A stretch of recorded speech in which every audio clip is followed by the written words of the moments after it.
Time for bed. The best part of the day has come, and it's time to hit the hay. Except for me, it seems as if every night I toss and turn for hours and can't sleep, and when I do, I'm up within a couple minutes. Everyone has felt this at some point. Actually, according to the CDC, 1 in 3 adults doesn't get enough sleep. Who all remembers a time when they woke up in the morning and went to work and school and bragged about only getting 4 to 5 hours the night before? Today I'm going to share a few things you can do before sleep to get the best rest. There are 3 things you can do before sleep to assure good night rest. No technology, no caffeine, and no sleep aids. So without further ado, let's get started on our first step of our nightly checklist. It is never fun tossing and turning in the middle of the night, so ditch the phone before bed. There are many disadvantages of being on your phone before going to sleep. According to SCL Health, the blue light from your phone restrains the production of melatonin, which controls your sleep cycle. According to Dr. Walia, a sleep disorder specialist, he has found a correlation between suppressed levels of melatonin and exposure to blue light.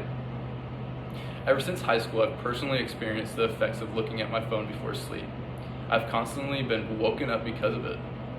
According to Dr. Warburton, says using phones in bed sends mixed messages to your brain. Second on our nightly checklist, you should never consume caffeine before bed.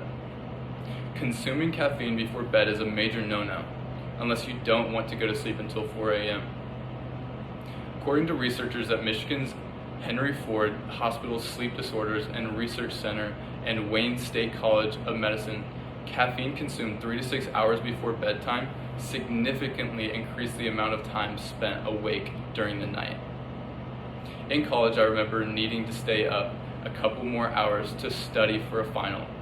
I was already tired, so I took a 5-hour energy. Because of this, I was able to stay up for that extra hour, but then couldn't sleep for another 4 because I had so much caffeine coursing through my body. The next time the similar situation happened, I tried moving around, and it helped me stay up short term and still go to sleep after.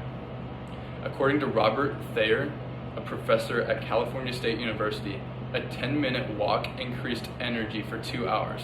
That's because walking pumps oxygen through your veins, brain, and muscles. Lastly on our list, we need to avoid sleep aids. Sleep aids are a great short-term solution, but in the long run, they have negative effects. Sleep aids can cause lots of side effects. According to the Journal of American Medical Association, 68% of patients take prescribed sleeping medications for longer periods than they were advised.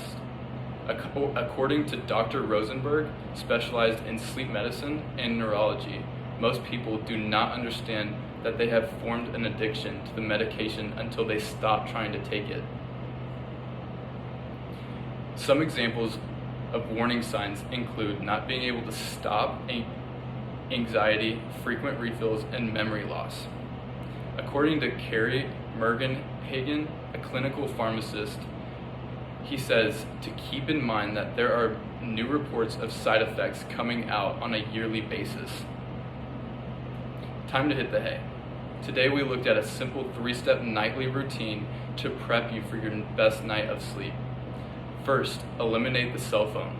Second, avoid caffeine. And lastly, stay away from sleeping aids. Always remember that your best night of sleep is up to you. You hold the keys, so either use my 3-step list or find what works for you. As I conclude my speech, always remember to get your beauty sleep.